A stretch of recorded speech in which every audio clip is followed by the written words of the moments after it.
Oh my gosh, we are on the second to last episode of Greenleaf. And like I said in the beginning, I am really pleased that they are giving everything to us with a nice bow on top. It does feel like really bittersweet. I feel like I have to go back and watch like old episodes of Greenleaf to really remember what they were like before, because they were a hot mess before. But like right now, the Greenleafs are radical truth tellers. And I consider myself to be a radical truth teller. I tell the truth, I tell the whole truth. And I think it's a wonderful place for them to be in this moment when the series is ending, when they're getting back their church. It feels like, imagine, they finally stopped fighting for the church and then the church just comes back to them. They're not demolishing the church. Bob Whitmore is not going to be a senator. He's not going to con people anymore. Oh my gosh, this episode has so much going on. So let's get into all the details. How do we feel about Darius and Grace? When they opened with Darius and something about them making up a story that he was high on PCP and fighting the police, that made sense for him not being there and Fernando showing up with his sinister self. But I don't know. I guess they wanted to give Grace a man, but I really feel like Darius is not really that man. But he kind of is, because I'm still trying to figure out, is Grace going to be a pastor in the church? Is that really going to be like Charity's role? Grace came back to the family like this black sheep, like she wasn't all the way with the Christianity anyway. So maybe I'm like resigning myself to maybe they are like really similar in their approach to church or their mindset about church, and maybe Darius will go to church with her and Grace won't preach anymore. I don't know. It was them kissing was like I guess if that's what y'all want to do. I just didn't really think it was gonna fit. But hey, let's move on. Charity, I mean, if we're just talking about love lives, right? Charity telling Phil off in like the most calm way was what I've been hoping for Charity all this time. And I am so happy that she found this resolve where she could tell Phil, no, I love me, and I love me enough to know that I am not gonna allow anyone to treat me the way you've treated me. Phil like crawling back after he break up with Judy. All of that was really fulfilling. Having Bob Whitmore leave the church, Judy drop the ring. He didn't want you anyway. I don't know why you was fighting for this man who didn't want you. But Charity icing on the cake with, I'm walking away from this. I would never allow another man to hurt me like you hurt me. I felt that. I really felt that. May and the bishop, there's so much pain there, right? But May and the bishop deciding finally to get married.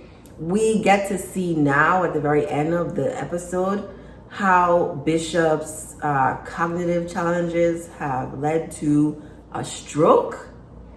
There might still be a chance that he's alive. A lot of people have strokes, and like coming back from a stroke is a long recovery, but it's possible.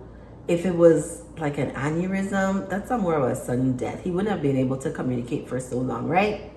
I think. I really don't know. But I shed a tear when May was crying out to God.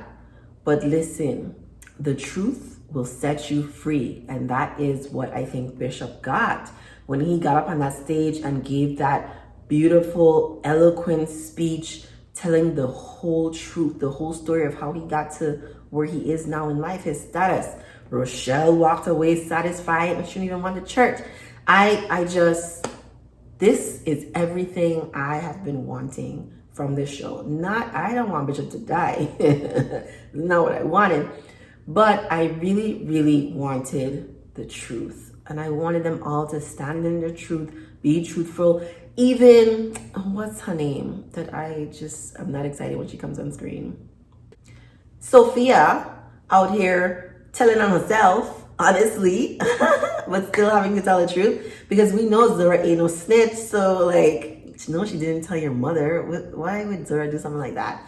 But Zora, Sophia, I really enjoy them having their storyline. Even Carissa, like the truth was told about Carissa. There are no more secrets.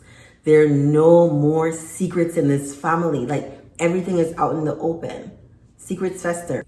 But now everyone is just free to live their life to the best of their ability because they're living in truth. I think they're doing exactly what God has called them to do. Tara's gonna get the house. This is what it sounds like, right? The house, the land, she's gonna do beautiful, great work with it. The bishop, if he's not dead, the Greenleafs will have their church back, and I'm sure they are going to have another estate that they can live on, or people are gonna live in different places. It is so refreshing. And I wish, part of me wishes that we could have had this story right now and then also another season, like where they're living in truth and really doing beautiful, wonderful work for the community. But it's TV, alas, and I think their ratings have dropped every season, so here we are.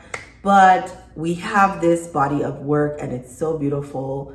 And I mean, the guy who plays Bishop just does phenomenal work. And I'm just really enjoying how they crafted this season to be exactly what us, the viewers, needed. I'm really looking forward to the season finale. I think it's going to be everything that we're hoping it's going to be, as action-packed as we want it to be, with this, awesome finality of Greenleaf season 5.